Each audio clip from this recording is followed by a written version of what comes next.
स्वागत है प्रिय दर्शकों।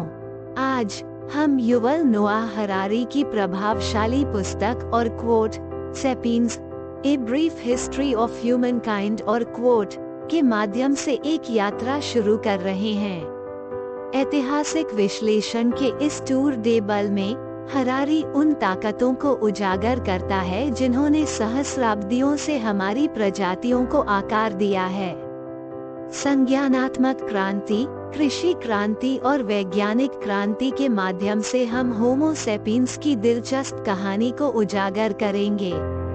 तो आइए मानव इतिहास के आकर्षक युगों के माध्यम से एक साथ नेविगेट करें। अध्याय 1, संज्ञानात्मक क्रांति। पहला अध्याय होमो सेपियंस के विकास में एक महत्वपूर्ण छलांग के रूप में संज्ञानात्मक क्रांति का परिचय देता है। हरारी चर्चा करते हैं कि कैसे अमूर्त सोच, जटिल भाषा और कल्पनाशील क्षमता के विकास ने सेपियंस को प्रभुत्व और अस्तित्व के मामले में अन्य मानव प्रजातियों को पार करने में सक्षम बनाया।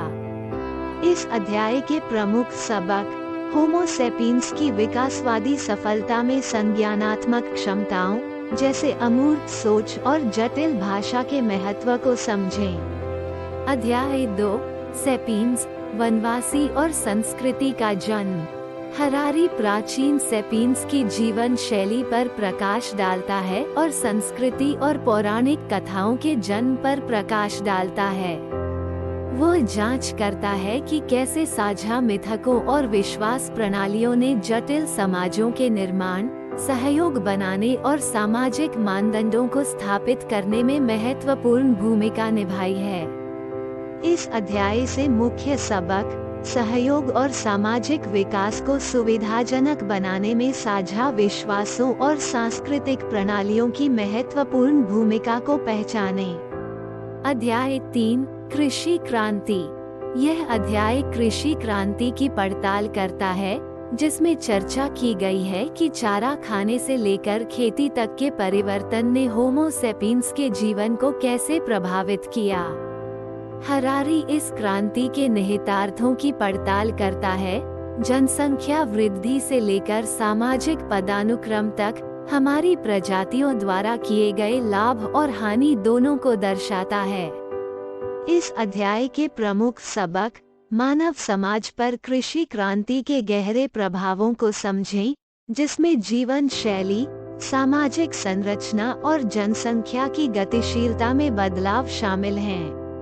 अध्याय 4, मानव जाति का एकीकरण।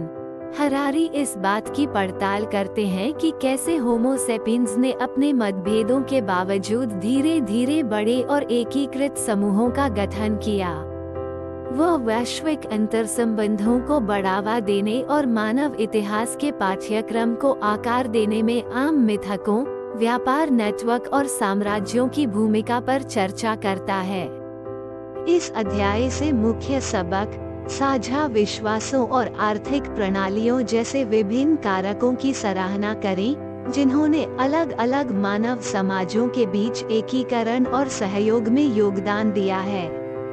अध्याय 5, धर्म और विचारधाराओं का जन्म। इस अध्याय में हरारी धर्म और विचारधाराओं के उद्भव की जांच करते हैं, सामाजिक संरचनाओं और मानव व्यवहार पर उनके प्रभाव का विश्लेषण करते हैं। वह विभिन्न धार्मिक और वैचारिक प्रणालियों पर चर्चा करता है, जीववाद से लेकर मानवतावाद तक, मानव समाजों और नैतिक ढांचे को आकार देने में उनकी भूमिका पर प्रकाश डालता है।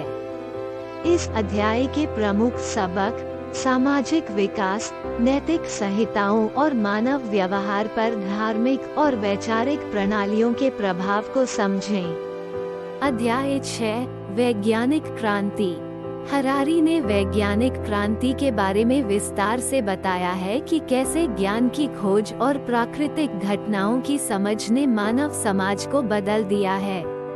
वो इस क्रांति की जांच करता है कि कैसे इस क्रांति ने तकनीकी उन्नति, उपनिवेशीकरण और हमारे विश्वदृष्टि के पुनर्निर्धारण को प्रेरित किया है। इस अध्याय के प्रमुख सबक तकनीकी प्रगति, अन्वेषण और मानव विश्वदृष्टि के परिवर्तन सहित वैज्ञानिक क्रांति के दूरगामी प्रभावों को समझें। अध्याय 7, औद्योगिक क्रांति और पूंजीवादी व्यवस्था। इस अध्याय में हरारी औद्योगिक क्रांति और पूंजीवाद के उदय की पड़ताल करता है। उन्होंने चर्चा की कि कैसे इन परिवर्तनों ने आर्थिक प्रणालियों, सामाजिक संरचनाओं और मानव जीवन शैली को प्रभावित किया, जिसने मानवता को अभूतपूर्व विकास और परिवर्तन के युग में पहुंचाया। इस अध्याय से मुख्य सबक औद्योगिक क्रांति और पूंजीवाद के उद्भव से उत्पन्न गंभीर परिवर्तनों को समझें, जिसमें आर्थिक व्यवस्था, सामाजिक मानदंड और जीवन शैली में बदलाव शामिल हैं। अध्याय 8, उपभोक्तावादी संस्कृति का उद्भव। हरारी औद्योगिक क्रांति में इसकी जड़ों और वैश्विक अर्थव्यवस्था और समाज पर इसके प्रभाव की जांच करते हुए उपभोक्तावाद के जन्म और विकास की पड़ताल करता है। वो चर्चा करता है कि कैसे उपभोक्तावाद हमारे व्यवहार, इच्छाओं और मूल्यों को आकार देते हुए एक प्रमुख विचारधारा में विकसित हो गया है। इस अध्याय से मुख्य सीख हमारे व्यवहार, जीवन शैली और सामाजिक संरचनाओं पर उपभोक्तावाद के महत्वपूर्ण प्रभाव को पहचानें। अध्याय 9, तकनीकी क्रांति और सेपियंस का भविष्य। समापन अध्याय प्रौद्योगिकी की परिवर्तनकारी शक्ति और होमो सेपियंस के भविष्य के लिए इसके संभावित प्रभावों पर केंद्रित है। हरारी हमारी प्रजातियों के भविष्य के प्रक्षेपवक्र पर विचार करते हुए कृत्रिम बुद्धिमत्ता और जेनेटिक इंजीनियरिंग जैसी प्रगति के नैतिक और सामाजिक निहितार्थों की पड़ताल करता है। इस अध्याय के प्रमुख सबक मानव जाति के भविष्य के लिए तेजी से आगे बढ़ने वाली प्रौद्योगिकी के संभावित निहितार्थ और इसके द्वारा उठाए जाने वाले नैतिक विचारों को समझें। निष्कर्ष, सेपियंस की यात्रा। युवाल नोह हरारी द्वारा और quote, sapiens, a brief history of human kind और क्वोट, मानव इतिहास की एक रोशन खोज प्रदान करता है, जो उन क्रांतियों, विचारधाराओं और आविष्कारों को प्रकट करता है जिन्होंने हमें आकार दिया है। पुस्तक होमो सेपियंस के प्रक्षेपवक्र को चलाने में साझा विश्वासों, संज्ञानात्मक क्षमताओं और तकनीकी प्रगति की शक्ति पर जोर देती है। हरारी के दृष्टिकोण में हमारे अतीत को समझने और हमारे भविष्य की आशा करने के लिए संज्ञानात्मक क्रांति से एआई के उदय तक हमारे इतिहास में महत्वपूर्ण बदलावों की जांच करना शामिल है। इन अंतर्दृष्टियों को समझकर पाठक हमारे साझा इतिहास और हमारे संभावित भविष्य की गहन समझ प्राप्त कर सकते हैं। और अब आपके पास ये है युवल नोह हरारी द्वारा और quote, sapiens, a brief history of human kind और क्वोट का एक संक्षिप्त अन्वेषण।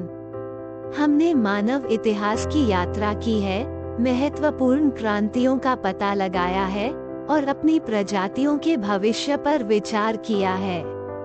जैसा कि हम समाप्त करते हैं, इन अंतर्दृष्टियों पर प्रतिबिंबित करें और हमारे भविष्य के लिए उनके प्रभावों पर विचार करें।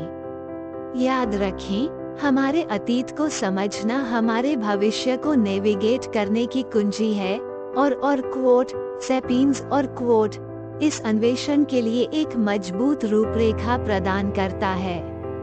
और क्वोट, सेपियंस और क्वोट की खोज में हमारे साथ जुड़ने के लिए धन्यवाद।